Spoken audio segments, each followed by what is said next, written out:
мектеп сураган болгон, бала бакчанын ремонттон өткөрүү боюнча көйгөйлөр бар болчу. Бул көйгөйлөрдүн баардыгы тең чечилди.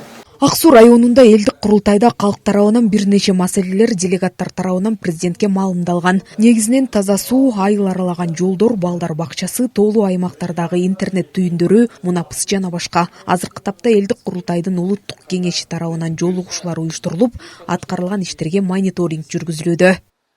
Ушул учурда бүгүнкү болуп аткан жолугушуулар элдик курултайдын секретариаты тарабынан 2023-жылы экинчи элдик курултайда иш чара планы боюнча мониторинг жүргүзүп келишүүдө. Жеринде делегаттар менен жолугушулуп, алардын койгон маселелерин, көйгөйлөрү жеринде кандай аткарылды, же аткарылууда, ошол боюнча бүгүн жолугушуулар болду.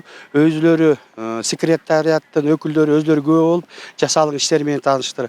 Райондон 3-чү элдик курултайга 8 жаран катышкан. Алар район аймагындагы жарандык коомдун жана жааматтардын кызыкчылыгын көтөрүшкөн. Жолугушуунун жыйынтыгы менен Ак Суу районундагы 3-чү элдик курултайда айтылган көйгөйлөрдүн 20% ишке ашкандыгы маалымдалды. Мына бүгүн Түп району Каракол шаарынын Ак Суу районуна келип атабыз. Жалпысына айтса иш алып барылып атыптыр. Бирок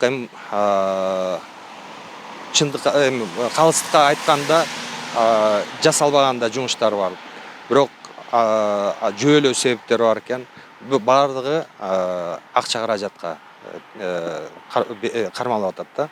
Ошол себептен мына делегаттар менен да атайын өзлөрү менен өз көзү менен көрүп, өз кулагы менен уксун деп ошо презентация кылып атат жергиликтүү бийлик. Белгилесек, 3-чү рет өткөн курултайга республика боюнча 700 делегат катышкан. Анын ичинен курамы 17 адамдан турган улуттук кеңеш түзүлгөн. Азыр ар бир облуста бирден өкүл иш алып барып жатат. Эске салсак, 1-чи элдик курултай 2022-жылы өткөн. Анда 4000ден ашуун сунуш түшкөн. Экинчиси 2023-жылы декабрь айында өткөн. Ага жалпы 695 делегат катышкан. Жазгүл Сатаева, Нурдин Урманбетов, Ысык Көл жаңылыктары, Ак Суу районунан.